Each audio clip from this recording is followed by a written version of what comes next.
vocês tiveram antes aí desse começo da quarentena. E a gente vai apresentar, né, fazer uma revisão dos processos, né, da evolução dos processos de impressão, as características principais, que foi o que vocês viram com o professor Wilson antes desse período começar, tá? Eu vou só dizer a vocês que moro num apartamento, tem algumas crianças brincando aqui embaixo, então provavelmente vocês vão escutar algum barulho de crianças, então não se incomodem. Vamos lá. Bom, eu vou deixar o plano instrucional da disciplina, tá? Para mostrar no final se a gente tiver um tempinho, mas se a gente não tiver esse tempo, eu peço a vocês que deem uma olhada lá na pasta da disciplina, tá? No plano instrucional, que vai ter todo o caminho da nossa disciplina, ok? Quanto às avaliações, eu vou passar aqui explicando, tá? Como é que vão ser as nossas avaliações. A gente vai ter 2 avaliações, né? Uma que vai ser composto pelo nosso projeto, né? A gente vai fazer um projeto nessa disciplina. E o outro que a gente vai trabalhar com as atividades, né, de cada aula, tá? No final, eu vou explicar essa atividade que está avulsa aqui separada, para vocês entenderem por que ela está ali. Bom, o nosso projeto ele vai ter 2 partes, né? A gente vai trabalhar com uma atividade de criação de arquivo para impressão, né? Com todas em determinado momento, a gente vai passar por todas as configurações de criação de arquivo, em algumas ferramentas específicas, né? Em Design, Illustrator, e a gente vai ver a criação desses arquivos especificamente voltado para a impressão. Então, a gente vai ser uma etapa a criação desse arquivo. E a outra etapa vai ser o fechamento desse arquivo para impressão, tá? Um dos problemas que a maioria dos profissionais, né, designers gráficos enfrentam aí é a questão do fechamento do arquivo para envio para a gráfica, né? Então, a gente vai ter uma aula só sobre isso. Eu estou avaliando a possibilidade de ter um profissional que trabalhe numa gráfica para falar com a gente a respeito desse fechamento de arquivo, dar mais informações técnicas, mas ainda não tenho certeza, mas eu aviso vocês. De toda forma, a gente vai ter uma aula e vai ser a nossa segunda parte do projeto, tá? A segunda avaliação, cada aula a gente vai ter uma atividade. E cada atividade dessa vai valer 25 pontos, tá? Que vai somar a nossa segunda atividade, a nossa segunda nota. Ao final, a gente vai ter uma nota específica, né, de especificações, vai ter uma aula de especificações para orçamento, né, especificação de material gráfico para orçamento, e ele vai ter uma pontuação extra de 25 pontos. Como é que vai funcionar isso, Elaine? Vamos supor que você perca uma dessas aulas e que você não faça uma dessas atividades que são pontuadas. Se você fizer essa das especificações, a gente pode substituir uma das notas da avaliação 2, tá? Apenas uma. Se você perdeu 2, aí infelizmente, vai ter que fazer reposição, tá bom? Mas aí, mais para frente, a gente conversa, caso haja alguma dúvida, vocês podem me interromper e a gente conversa, tá? A respeito dessas avaliações. Então, vamos lá, gente. Bom, nos encontros anteriores que vocês tiveram com o professor Wilson, vocês falaram de diversos processos de impressão e ele me passou que vocês viram offset, rotogravura e flexografia, né? Vocês ainda lembram desses processos, não? Ou já esqueceram? Professora, mais ou menos, sinceramente. Eu acho que eu esqueci um pouquinho. Então, a gente vai revisar, tá? Hoje a gente vai falar já de outros. Depois a gente vai ter uma aula específica para falar com mais detalhes desses 3, tá? A gente vai ver outros, além dessa revisão, a gente vai ver outros processos de impressão também, meio que uma linha do tempo, tá? E aí, qualquer coisa, a gente vai ter uma aula específica mais detalhada sobre offset, rotogravura e flexografia. Hoje vai ser mais a nível de revisão mesmo, tá? Então, vamos lá. Bom, mas e o que é impressão? O que é impressão, Elaine? Como é que eu defino impressão? Impressão, umas definições de impressão é um processo de transferência de pigmento, né, de uma matriz para um suporte, visando a obtenção de cópias. Ponto final. É diferente de reprodução, tá? Reprodução é xerox, né? Fotocópia, né? Isso é reprodução, ok? A impressão ela é feita a partir de uma matriz, tá? Essa matriz pode ser digital ou não, mas ela é feita a partir de uma matriz, ok? Essa matriz pode ser digital, ela pode ser um arquivo, certo? Mas ela é feita a partir de uma matriz para um suporte. Aí você vai ter várias cópias, mas a reprodução ela é feita a partir de um elemento que não é o resultado da impressão, ok? Qualquer dúvida, vocês vão me parando e a gente vai conversando, tá certo, gente? Vou seguindo, tá? Bom, eu trouxe aqui algumas etapas da produção, né, de impressão. Alguém quer falar alguma coisa, gente? Vocês estão me ouvindo direitinho? Deu um bipzinho aqui no microfone. Sim, professora, a gente tá ouvindo. Tá, beleza. Bom, algumas etapas da produção. A gente tem a demanda, que é feita a partir do cliente, né? Da produção gráfica, né? A gente vai ter a projetação, que é, de fato, o projeto gráfico sendo feito, executado. A gente vai ter a pré-impressão, né? Que vai ser antes da impressão, a preparação do arquivo para a impressão. A impressão em si e a fase de acabamento, dobra, vinco. Isso tudo a gente vai ver com riqueza de detalhes lá na frente, tá?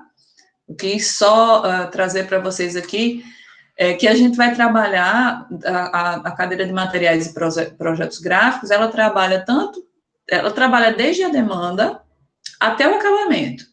Então, a gente, na hora que vai pensar em algo para fazer, a gente tem que pensar no tipo de papel, a gente tem que pensar nas especificações do arquivo. Então, ela vai desde a construção com o cliente até a fase de acabamento, ok?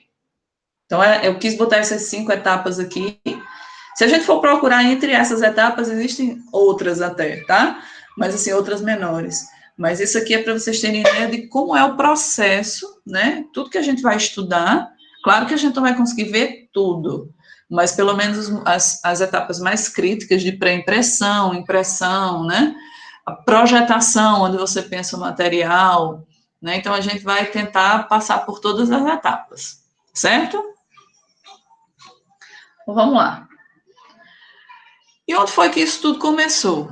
Bom, a gente vai fazer uma evolução, tá? A gente vai fazer meio, como eu disse, meio que uma linha do tempo dos processos gráficos.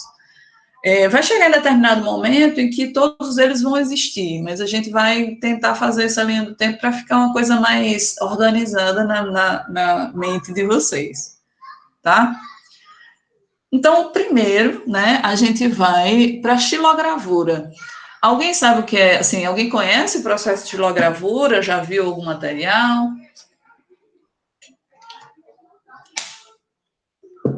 Alguém conhece, gente, esse processo de xilogravura? Ih, tá todo mundo cansado essa hora já. Bom, gente, a xilogravura, ela é feita a partir de uma matriz em madeira, tá?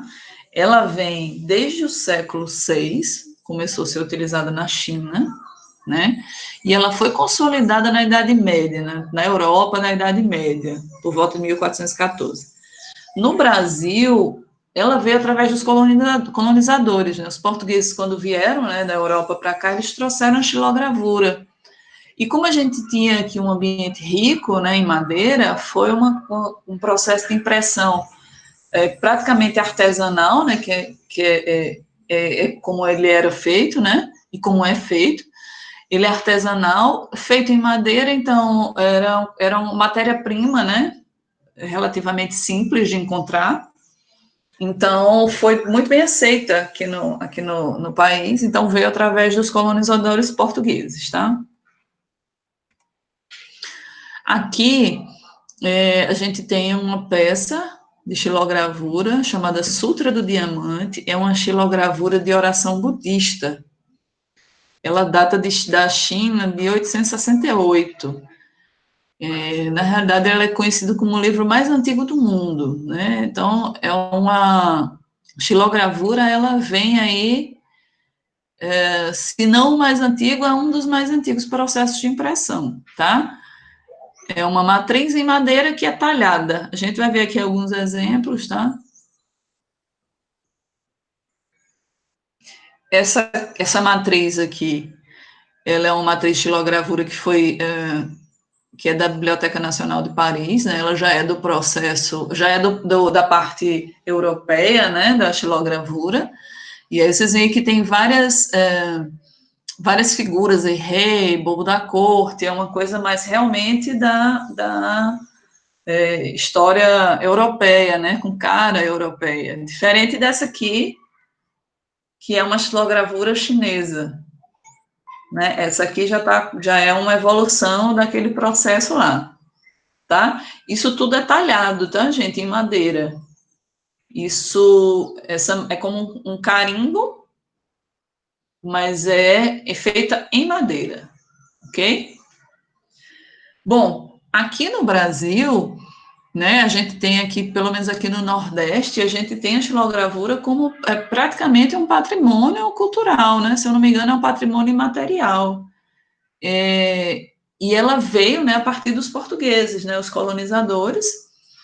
Se a gente for fazer um processo lógico, né, ela partiu da China, foi para a Europa e, né, da Europa os colonizadores trouxeram para cá. Como a gente tem muita influência, né, dos colonizadores, principalmente aqui no Nordeste, né, a gente ganhou essa pérola, né, que é a xilogravura, né, que aparece aí nos cordéis, na literatura de cordel, né. Aqui eu trago dois exemplos, né, que é a xilogravura do mestre Noza, né. Eu não sei se é Noza ou se é Noza, me perdoem se alguém conhecer a pronúncia, e me corrija, por favor. E a gente tem o J. Borges, que ele é muito conhecido, é um dos artistas de xilogravura, né, que fazem esse tipo de trabalho para cordel. Ele tem muitas coisas em cordel, tá? Esse cordel que eu trago aqui é o cordel de Severino Milanês da Silva, né, que é o autor da história do cordel, tá? Então, a gente tem aí duas riquezas, o cordel, né, que é a história em si, com a xilogravura, que é bem característica desse material, né? Ó, gente, aqui eu trago algumas matrizes, olha que interessante. Essas aqui já são mais novas, tá? São matrizes atuais, de xilogravura. Essa aqui de baixo é também do J. Borges. E essa de cima é do Rafael Borges. Eu não sei se eles são parentes, tá? Não conheço esse parentesco dos dois, se houver. Mas é uma matriz, até a matriz ela é muito bonita, né? E não sei se vocês estão percebendo, mas a matriz ela é feita em negativo, né? Negativo, na realidade, é o contrário, é o inverso. Porque na hora que a gente carimba, ela fica direito, né? Ela fica a impressão ela fica no seu sentido normal, mas a matriz ela é ao contrário, tá? Bom, a xilogravura ela é precursora, digamos assim, né? Ela é a técnica utilizada também pelos tipos móveis chineses, né? Então, assim, são matrizes em madeira, né? Meados do século XI, né? E eram tipos móveis, né? A gente vai ver que esses tipos móveis, eles evoluem, né? Na Europa depois, mas aqui eles ainda são em argila e cola, tá? Então, tem madeira, né? Nós temos tipos móveis em madeira e tipos móveis em argila e cola, tá? Nessa época dos chineses, a gente tinha esses dois materiais. Aí a gente evolui, né, esse processo, né, que era em madeira, né, que vinha sendo feito todo em madeira. Essa xilogravura foi feita em tipos móveis pelos chineses. E a gente chega em Gutenberg, na Europa, e a gente tem a tipografia. A tipografia, criada, né, por Johannes Gutenberg, na Europa, por volta de 1450, né, que criou a prensa, ele criou os tipos móveis em metal. Ela foi a tipografia que ele criou, ela vem da xilogravura, né? Ela é uma matriz, assim como os chineses fizeram tipos móveis em madeira e em cola e argila, Gutenberg ele criou os tipos móveis em metal, tá? Ele utilizava também madeira, tá? E em metal, só que agora não eram símbolos chineses, eram as letras do alfabeto. Isso aconteceu por volta de 1450, tá, gente? Isso é um marco na história da impressão, né? Até quem não é designer conhece a história de Gutenberg, né? Aconteceu na época do Renascimento, né? Muitas evoluções tecnológicas e ele estava participando desse processo, né? Então, assim, a prensa de Gutenberg, né? Ela foi uma revolução, né? Porque ela realmente ela revolucionou o mercado de impressões. Esses tipos móveis, eles eram colocados, né, numa bandeja e eram arrumados na prensa. Aqui do lado direito a gente tem uma ilustração, né, de como seria a prensa, e eles eram prensados, né, no papel, né, lógico, com a tinta, e prensados no papel para poder fazer a impressão das palavras. Essa invenção foi a prensa de Gutenberg e os tipos móveis de Gutenberg, né, então essa invenção foi um marco para a história da impressão no mundo inteiro, ok? Essa prensa, algumas pessoas dizem que era prensa de uvas. Eu não sei, eu acho que ele fez alguma adaptação de alguma prensa que existia, né, para amassar uvas para vinho. Né? A adaptação de algum material, alguma máquina que existia na época e adaptou para a utilização com os tipos móveis. Bom, com Gutenberg, a gente tem a criação da Bíblia de Gutenberg, que foi o primeiro livro, digamos assim, que Gutenberg imprimiu, né? Os móveis, ele imprimiu com tipos móveis tipo góticos, estão vendo aqui, ó, do lado esquerdo, tem uma imagem da Bíblia, né, a chamada Bíblia de Gutenberg. Ela foi de 1400, data de 1455, então 5 anos depois que ele criou a prensa, né, criou os tipos móveis, acredito que ele já vinha fazendo a impressão, né, e finalizou em 1455, porque ela é bem grande, e eram vários volumes, tá, foram, acho que, na base dos 200 volumes. Essa questão da impressão da Bíblia, ela foi importante para a reforma protestante do século XVI, mais na frente. Por quê? Porque em função dessa disseminação das informações que tinham nessa Bíblia nova, digamos assim, as pessoas conseguiram ter acesso ao que tinha escrito na Bíblia. Porque antes essa Bíblia ela era impressa só em latim, né? Agora, com o Gutenberg, ele imprime esse material em alemão, né, idioma vernáculo, como chamava, e aí as pessoas que não tinham acesso àquele material, né, aquele conteúdo que estava na Bíblia, porque ela era escrita só em latim e era reproduzida manualmente, né, tinha a questão também de ser muito difícil, né, você ter um livro, porque era tudo reproduzido manualmente. Imagina o conteúdo da Bíblia, né? Então, assim, com a vinda da impressão, com a prensa de Gutenberg e os tipos móveis, né, além de ter sido uma revolução no fato de ter deixado de ser reproduzida manualmente e ser impressa, né, também houve a questão das pessoas que não tinham acesso, né, àquela informação que antes era só em latim, né, agora elas vão poder ter acesso a essa informação. Então, essa informação ela foi disseminada muito mais fácil agora com a criação da Bíblia, né? Isso influenciou a reforma protestante, tá, gente? Lá na frente, no século XVI mesmo, porque como as pessoas começaram a ter acesso a essas informações, né, elas começaram a criar uma série de movimentos que antes não se tinha, né, não se tinha informação, porque não se tinha acesso à informação da Bíblia, ok? Então, assim, lembrem sempre que a Bíblia de Gutenberg, ela foi um marco na história da impressão. Então, a gente, matéria como cadeira de materiais e processos gráficos, ele foi altamente importante para a gente, tá?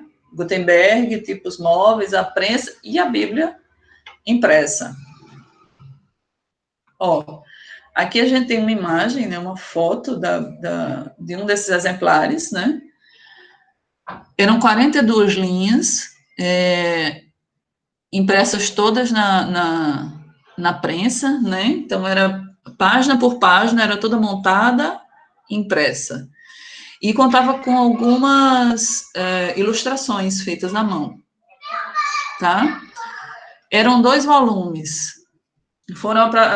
Coloquei esse dado aqui, mas eu me lembrava que era por volta de 200, né? 180 cópias aproximadamente.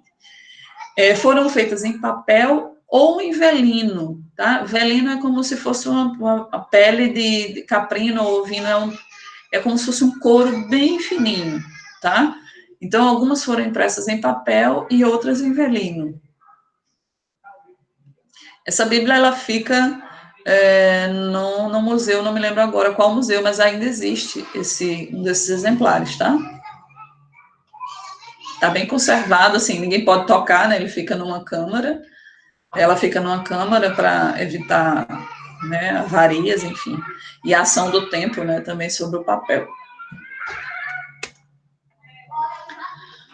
Bom, aí a gente sai da xilogravura, né? Eu quis pegar essa parte inicial e trazer a xilogravura porque ela é uma base para os outros modelos, né? Os outros processos de impressão.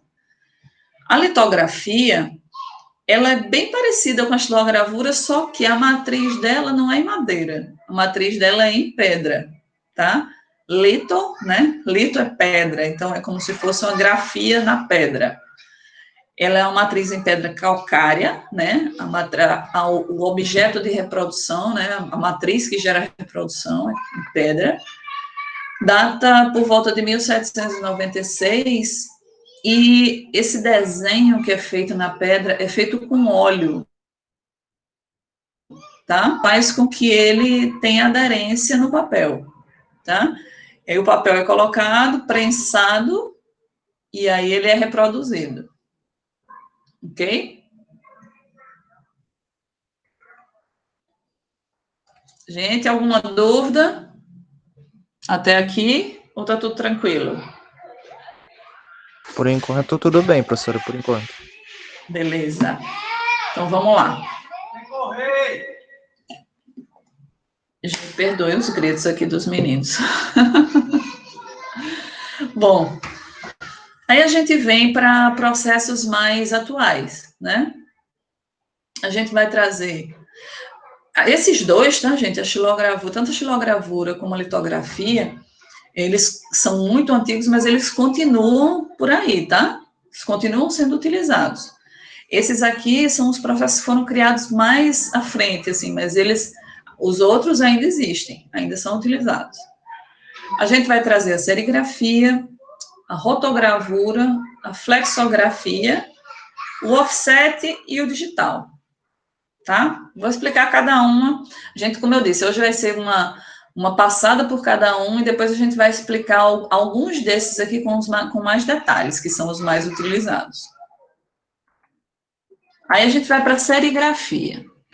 Eu acho que serigrafia vocês conhecem bem, né? É um processo que é bem utilizado, inclusive em tecidos, né? Para fazer reprodução, né? De arte em camisa, em estamparia, né? Ela conta com essa matriz, que é essa tela, né? Tela de nylon ou seda, né? Essa tela ela é gravada, né? Através de um processo químico, né? A gente tem a ilustração e tem uma substância que é colocada em cima. Não sei se dá para ver que tem como se fosse um líquido. Eu não me lembro agora que substância é essa, mas é uma substância química que faz a transferência do papel, né, para gravar na tela. E aí essa tela, depois, ela cria um espaço, né, uma diferença onde foi gravada, e quando você passa a tinta numa camisa, por exemplo, a tela fica em cima e a camisa fica embaixo. Quando você passa a tinta, ela transfere a tinta aonde tem os espaços para a tinta poder passar, tá? Ela é também chamada silk screen, né? Pode ser aplicada em tecido, em madeira, em vidro, em PVC, em papel.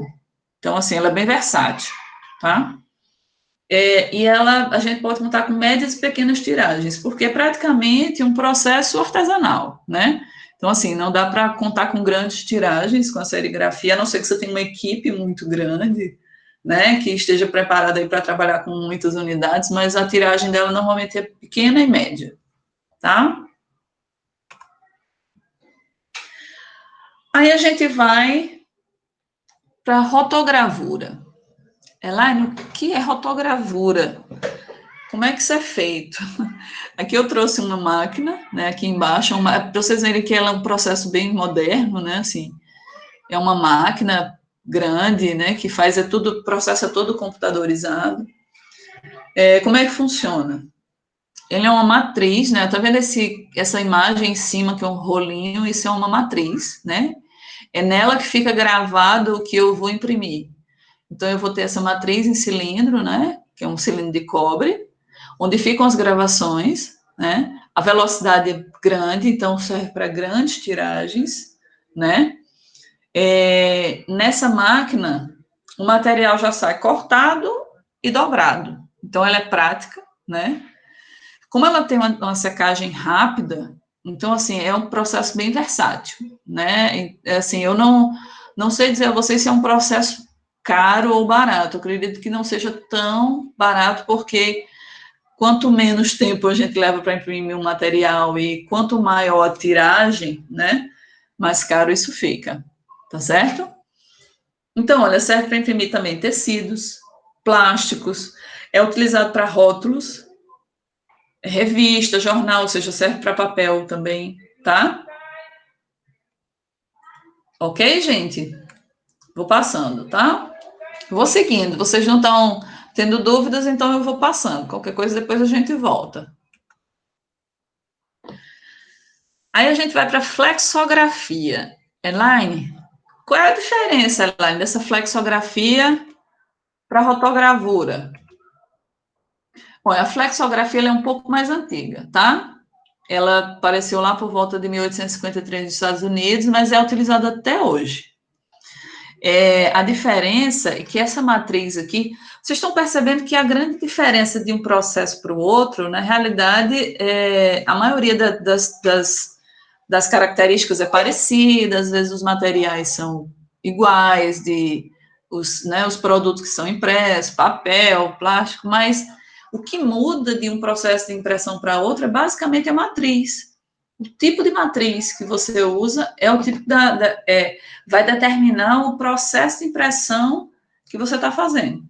Então, na flexografia, essa matriz ela é borracha. É uma borracha em alto relevo, tá? É como uma xilogravura, mas ela é feita em borracha. Só que o fato de ser flexível me dá como é que eu posso dizer assim? Permite que eu imprima materiais flexíveis, né? Então, ela é bem utilizada para embalagens, tipo, embalagens de salgadinho, né? Embalagens de amendoim. Esse tipo de embalagem plástica, ela é muito utilizada, né? A impressão é muito... A maioria desses embalagens é feita com a flexografia, tá? Então, assim, a matriz em borracha permite que eu imprima materiais mais flexíveis, né? Então, ela tem baixo custo, então, assim, deixa aquele produto mais barato, né? Porque a embalagem não custa tanto, né? Tem secagem rápida e, como eu disse, é utilizada em embalagens e rótulos, basicamente, tá? Ok? Então, aqui, na rotogravura, nossa matriz é em cilindro de cobre, né? Em baixo relevo. E na flexografia, a nossa matriz é em borracha em alto relevo, tá?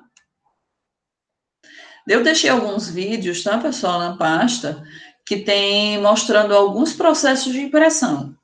Eu aconselho que vocês deem uma olhada também na internet, procurem alguns vídeos falando sobre cada um deles. É muito dessas coisas aqui, né? Cada processo a gente aprende meio que na prática mesmo, mas é interessante que a gente conheça alguns processos, né? Eu não consegui colocar todos aqui, porque existem outros processos aí que estão surgindo, enfim. Mas é interessante que vocês deem uma olhada na internet, procurem outros vídeos falando sobre esses processos de impressão, tá? Vamos seguir. Aqui eu trouxe umas fotos que mostram como é a matriz da flexografia. Olha essa matriz aqui do lado direito inferior, aqui, essa laranja. Ela realmente dá para ver que ela é feita em borracha. E aqui do lado esquerdo, a gente tem algumas embalagens, ó, rótulos, né, de latas, tal, que são feitas utilizando a flexografia. No lado superior, na parte superior, a gente tem a embalagem de rótulos, ó. Tá vendo? E aí ela é feita fase a fase. Cada cor, ela é feita separadamente, tá? Quando a gente vê nas embalagens aqueles quadradinhos, quando a gente abre a embalagem que tem uma régua com várias cores, aquilo ali serve para a impressão, né? É feito no processo de flexografia como um registro, né? A gente vai entender o que é o registro de impressão lá na frente, mas é como se fosse o registro de todas as cores que estão naquela embalagem, né? Ok? Vou seguindo, tá, gente? Vamos lá. Bom, aí a gente vai, tá, para um dos processos de impressão que é muito utilizado, né? Que é o processo offset, que é utilizado nas gráficas que a gente usa, né, até hoje. É aquele material que eu mando para a gráfica, normalmente ele é impresso em offset, tá? Então, assim, a gente tem uma máquina aí que tem cada pedaço desse, cada torre dessa aqui, ó, a gente chama de castelo de impressão, e cada torre dessa vai ter um pigmento, uma cor diferente. Então, parecido com a flexografia, que vai imprimindo cor a cor naquela embalagem, a offset vai fazer uma impressão em cima da outra, juntando os pigmentos e chegando aos resultados de cores, tá? Ela imprime muito rápido, ela é um processo todo computadorizado, então, assim, ela serve para altas tiragens. Normalmente é para o segmento gráfico, então, normalmente papel, né, cartões de visita, papelaria, né, cartão de visita, flyers, livros, revistas, jornais, né, jornais tabloides. A impressão dela é em ótima qualidade, né, então admite uma qualidade de impressão muito grande, né, a gente consegue ver a resolução, né, da impressão. Admite várias gramaturas de papel, então a gente pode trabalhar com vários tipos de papel, né? A gente pode trabalhar com papéis laminados, a gente pode trabalhar com papéis mais espessos, com papéis mais finos. Né? Ela tem, né? Como é que consiste a impressão nessa máquina offset? Ela tem uma chapa metálica, né? Que é fotossensível, né? A gente chama impressão indireta, porque a impressão ela não é feita a partir dessa chapa, ela é feita a partir de um material que passa na chapa e transfere para o papel, tá? Eu coloquei um esquema aqui, eu vou tentar explicar mais ou menos como é que funciona para vocês. Esse castelo de cores, a gente trabalha no mínimo, né? O offset trabalha no mínimo com as cores CMYK, ciano, magenta, amarelo e preto. Os processos, como o processo offset está evoluindo, já estão sendo incluídos outros castelos de cores, né, outras tonalidades já acrescentando ao CMYK, tá? Mas, no mínimo, você vai ver 4 castelos de cores na impressão offset, tá? esse esquema aqui que eu achei na internet, achei legal, de uma gráfica. Então, a gente tem o cilindro, né, que olha essa chapa, né, essa chapa onde tem essa chapa fotossensível, e a gente vai ter uma transferência desse cilindro de blanqueta até chegar no papel. E aí, de fato, a impressão acontece aqui. A gente chama isso de impressão indireta, porque a gente tem a matriz, e a matriz ela não passa diretamente para o papel. Ela passa para um outro equipamento que transfere para o papel, tá? Eu vou procurar, como a gente não vai conseguir fazer uma visita, né? A minha intenção era marcar uma visita técnica numa gráfica para vocês entenderem melhor esses processos, principalmente o processo offset, mas a gente talvez não vá conseguir fazer isso presencial. Eu estou tentando ver se a gente consegue fazer pelo menos virtual, né? Mas não sei se a gente vai conseguir. Então, eu vou ver se eu consigo um vídeo detalhado sobre a impressão, né? Falando sobre a impressão offset, que é a que a gente mais vai utilizar. E aconselho também que vocês deem uma olhada. Eu coloquei alguns vídeos e acredito que tem lá um que fala sobre impressão offset, tá? Mas é interessante que vocês conheçam o processo. Eu sei que a gente não vai usar isso aqui, a não ser que a gente vá trabalhar numa gráfica. Mas é interessante conhecer como é que funciona o processo de impressão, né, da impressão offset, até para poder entender como é que vai funcionar o meu processo de pré-impressão quando eu for mandar esse material gráfico para a gráfica, quando eu for construir o meu material e for enviar para a gráfica, tá? Então, assim, deem uma olhada em vídeos, em material na internet, eu acho bem interessante vocês conhecerem principalmente o processo de impressão offset. Eu vou tentar trazer alguns outros materiais para vocês quando a gente for estudar cada um desses aqui separadamente. Bom, e a gente chega no processo, né, de impressão digital, que é o que a gente conhece mais, que é a impressora, né? A gente tem impressoras, né, de altíssimas, que imprimem material de altíssima qualidade, né? Em gráficas, normalmente, as provas, né, quando a gente manda um material para gráfica, é necessário que se faça uma prova de impressão. E essa prova de impressão, normalmente, ela não é feita na máquina offset, porque a máquina offset, ela tem um custo para ser ligada, para ser utilizada, né? Então, assim, não é inviável para uma gráfica, por exemplo, imprimir 2 ou 3 cópias numa máquina offset, né? Então, as provas normalmente são feitas em impressoras menores a laser, né, mas com altíssima resolução, né, de impressão. E aí a gente chama esse processo digital. O processo que a gente usa para imprimir em casa também é digital, tá? A gente tem uma impressão direta, porque ela é feita de uma matriz digital, né, que é o arquivo, que é o PDF, né? Por exemplo, eu botei aqui, mas ela poderia ser impressa diretamente de um arquivo de Illustrator, né, um .ai.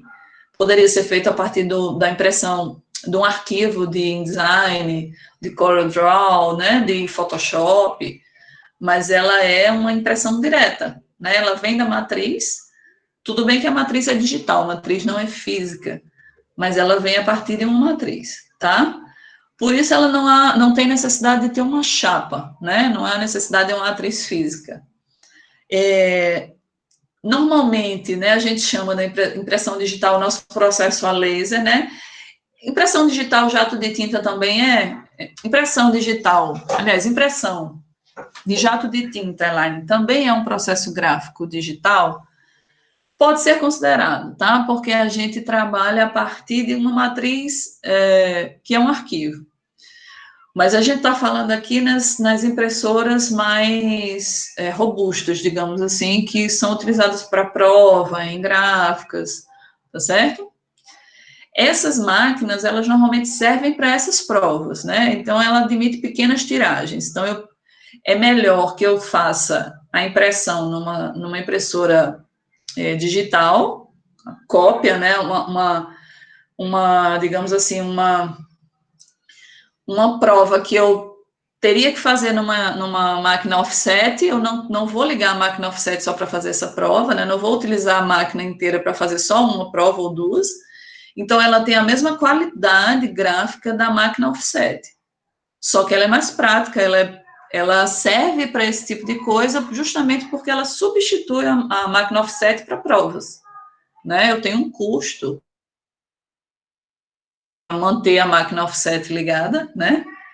E aí eu não posso utilizar a prova naquela máquina gigante que tem um custo fixo para imprimir uma cópia só, tá? Ok, pessoal? Como é que vocês estão aí? Estão cansados? Estamos terminando, tá? Estamos concluindo. Bom, hoje a gente viu, né, a nossa aula de hoje foi sobre a evolução dos processos gráficos, né?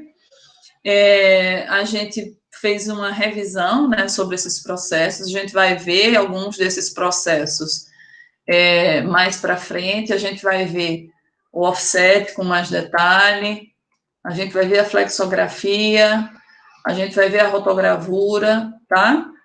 A gente não vai ver todos, mas alguns a gente vai ver com detalhes para entender mesmo como é que funciona a matriz, como é que da matriz passa para o papel, tá? Bom, tem um exercício para vocês lá, que é responder um questionário, tá? Que eu coloquei lá no Classroom sobre esses processos de impressão. Na realidade, é uma pergunta só. São 3 perguntas em uma, tá? Mas são perguntas, assim, muito sobre a opinião de vocês sobre os processos, tá?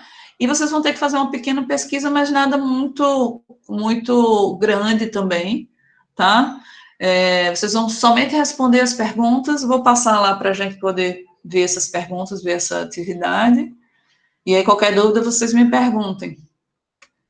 Bom, a gente vai ver nas próximas aulas conceitos e tipos de retícula, tá? Retícula é um elemento muito importante na impressão, vocês vão entender o que é retícula, para que serve, como é que funciona.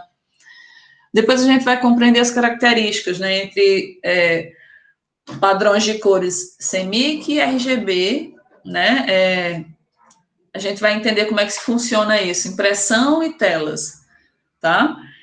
E a gente vai passar também, né, sobre a diferença de vetores e imagens para impressos.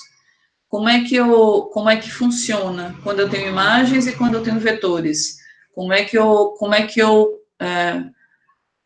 isso funciona na hora da impressão, tá? Eu vou só passar para vocês aqui, passar com vocês aqui só um minutinho.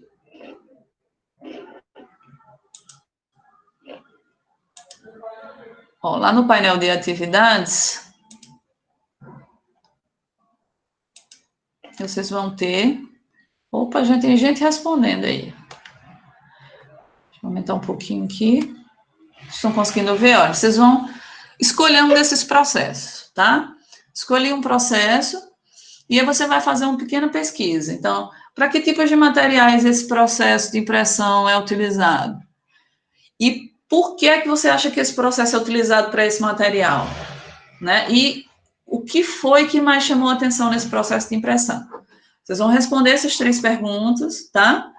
Desenvolvam aí, tipo, um parágrafo para cada pergunta, não precisa escrever muito, eu só queria que vocês dessem uma pesquisada mais a fundo em um desses processos, tá?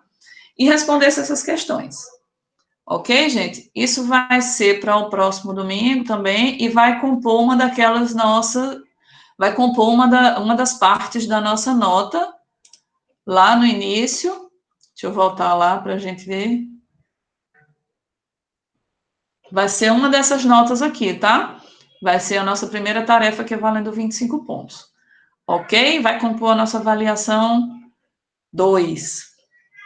Tá certo, gente? Deixa eu interromper aqui.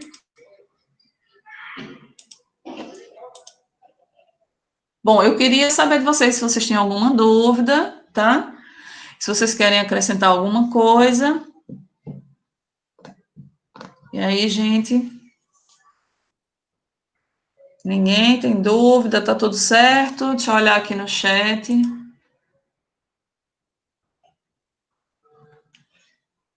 Por enquanto não, professora, mas deu para dar uma revisada boa no assunto que foi passado no início do ano. É uma coisa que a gente não costuma ver, né? Assim, não é habitual, né? Da gente estar vendo processos gráficos, né? De impressão. Então, eu achei importante fazer um panorama, né? De todos esses processos. Como eu disse, a gente vai ver alguns com mais detalhes, né? E aí as dúvidas vão aparecendo, tá certo, gente? Façam o exercício e qualquer dúvida sobre a disciplina tem um tópico também lá na pasta para vocês adicionarem qualquer dúvida, tá certo? Bom, gente, por hoje é só, tá? Vou me despedindo de vocês agora. Temos 5 minutinhos. Se alguém quiser fazer mais alguma consideração.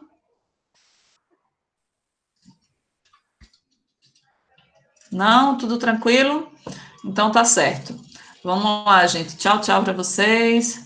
Tchau, professora. Até a próxima aula. Aliás, até nosso tira dúvidas. Até mais.